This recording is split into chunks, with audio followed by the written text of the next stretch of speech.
No game is ever perfect from the get-go. I want to see if he sees me. Fair. He doesn't see me. I'm invisible. I don't even see you. I don't see you. I'm invisible. He went in there. You're invisible when you come out of this. You're literally you're invisible when you come out. Some bugs can completely ruin the experience for a few unfortunate souls, but others can really screw things up for everyone involved. And when someone decides to abuse a bug, things can get especially dicey. Over the years, there have been plenty of players who have taken bugs and exploits a little too far and towed the line of what really should be allowed on the server. But before we tell you all about it, I just want to remind you all that we have merch. You can find our esports collection over at shop.thescore.com. Completely bug-free, I promise. And now, here are some of the craziest exploits that got banned in esports. Kicking off our list, we have one of the most controversial one-ways CSGO has ever seen. Right through it. m0NESY's doubled up somehow from that window gap. There's a player right below him. They know what they're looking for, but Bolts might die before the help can ever come in. During the 2022 Antwerp Major, G2's young opper, McCrossan, used a one-way that helped him pick apart Imperial and Na'Vi on Mirage. Loses his vision. G2 looking to force OT off the back of a 5v4. Now, normally people wouldn't be surprised to see McCrossan popping off. It is just what he does. But when fans started watching the clips back, they noticed something odd. When McCrossan placed his smoke in Sniper's Nest on Mirage, he was somehow able to see through a small section of his opponent's smoke and mow them down without revealing himself. Now, of course, Imperial fans weren't too happy about McCrossan using this obvious exploit, but things got interesting when G2's young opper tweeted this. He said that G2 asked tournament admins during the RMR if they could use the smoke, and they allowed it. And of course, this just led to PGL getting memed on by the players. As a result, all the teams at the event formed a gentleman's agreement to not use the smoke. But then, Valve officially put an end to the whole thing and hotfixed the exploit mid-tournament, which is weird considering it doesn't seem like Valve gives a shit about CSGO in the first place.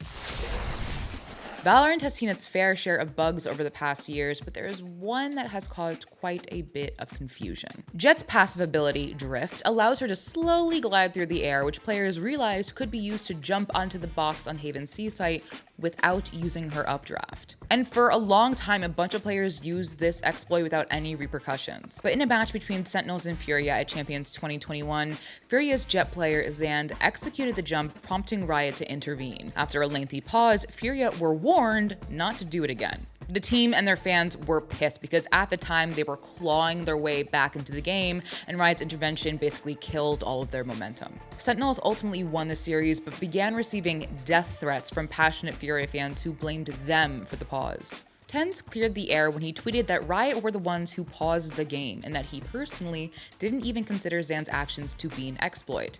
Instead, like most of the community, he called it a skill jump. Oh, boom! Oh my god, it actually, sorry. That actually worked.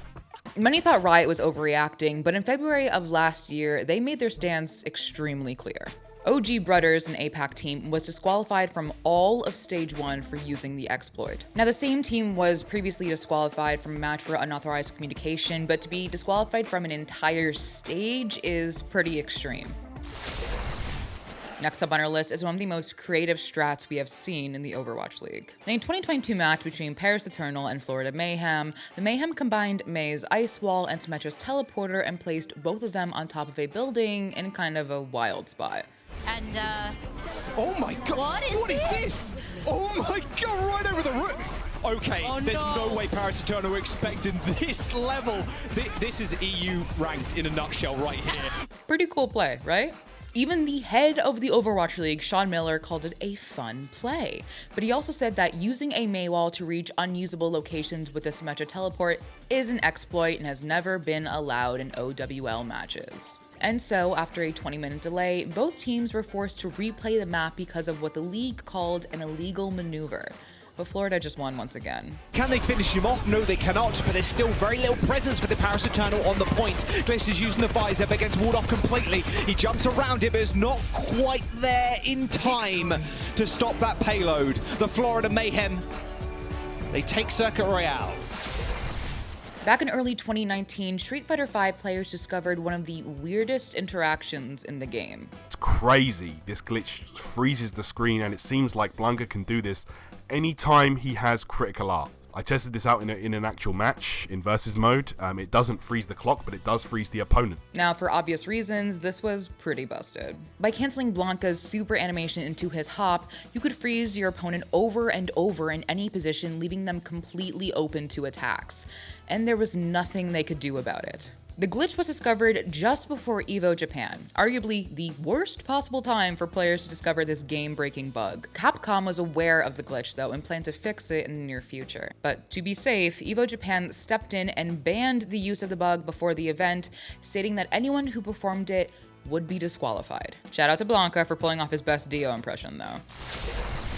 In the summer of 2020, CSGO was struck with one of the biggest scandals in esports history. After a Polish coach named Lord posted a tweet longer about a weird spectator bug, Valve removed it from the game. But the problem was that this exploit had actually been in CSGO for a long time. And after the COVID-19 pandemic forced pro play online, coaches could have been using it without anyone knowing. And surprise, surprise, within a week, 3 coaches were hit with bans from ESL for doing just that. Then in September, the Esports Integrity Commission published findings from their own investigation, accusing 37 coaches of abusing this exploit. But with this bug, you were able to potentially get yourself stuck in any position on the map, whether that was in the sky on one of the spawns, and you were able to basically get stuck in that position for the entire match and observe what's going on from the sky, right? From above. Now, for obvious reasons, this gave teams pretty clear advantages. Normally, coaches can only see their own team's POVs, but with this coach cam exploit, they could share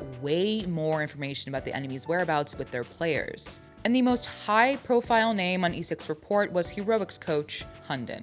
I've got this game loaded up. It's Heroic versus Astralis. It's the match where Hunden, for the first 10 rounds, had a camera and free cam on Banana. Not sure if this was the exact position, so I think it was kind of a pain to set up. Some coaches unintentionally stumbled upon this exploit, but others, like Hunden, chose to abuse it. But thankfully, like every other exploit on this list, it got banned from pro play. As for Hunden, Astralis recently surprised everyone by bringing him on as the team's new head analyst. Here's hoping he'll stay on the straight and narrow this time. I know y'all have been waiting for this one, but we had to save the best for last. At DreamHack Winter 2014, Fnatic were getting dominated by LDLC in the quarterfinals on their home soil. They needed a miracle if they wanted to make a comeback, but what they came up with was controversial. Do they have a weird boost going on currently? Yes, Look at this boost! Oh my god, this is beautiful. He can look over to the restrooms as well. Although Fnatic lost that round, it was merely a taste of what was to come. But look, it's actually a double. It's teamwork. It's real teamwork that allows for this. It's a double. It's a triple man boost. This is so cheeky. He sees them down there, straight headshot. They have no idea. Smith's looking confused and dazed, and there's going to be a follow-up headshot on the Buster. 5-on-2. Shock's trying to keep it alive here for LDLC. And Happy will do a fine job in there, but it is the return. Fnatic, they pick up the round. LDLC had no idea where Olaf Meister was even shooting them from, and Fnatic used the boost to claw their way back into the match. LDLC took a timeout to try and calm themselves down and figure out a way to counter the boost, but it was too late. Fnatic rode their momentum to victory. No chance at all. Fnatic, they make their way to the semis of another major tournament here. Pronax with a final kill. 16-13. Destruction rained down upon LDLC. Fnatic won the match, but many members of the community were disgusted by what they had seen. After all, the Swedish roster blatantly abused an exploit. And I think most people would agree that the match should either be overturned or they should have to replay it. DreamHack admins eventually reviewed the pixel boost and decided that both teams would replay the second half the following day, but after all the backlash from the community, Fnatic decided to just forfeit the match. LDLC went on to win the entire major, but what most people still remember about DreamHack Winter 2014 is the infamous Olaf boost. And that's our list for today. If we missed any wild exploits, let us know down in the comment section below. Take care, and I'll see you in the next one. That's we be walking to like the what a party and be like, oh, it doesn't get cold. Oh, it doesn't get cold. Like that's what we would just kept repeating to ourselves. It's 20 degrees and we're like in like skimpy tank tops, skinny jeans, and we're like, oh, it doesn't get cold. Oh, it doesn't get cold. Like,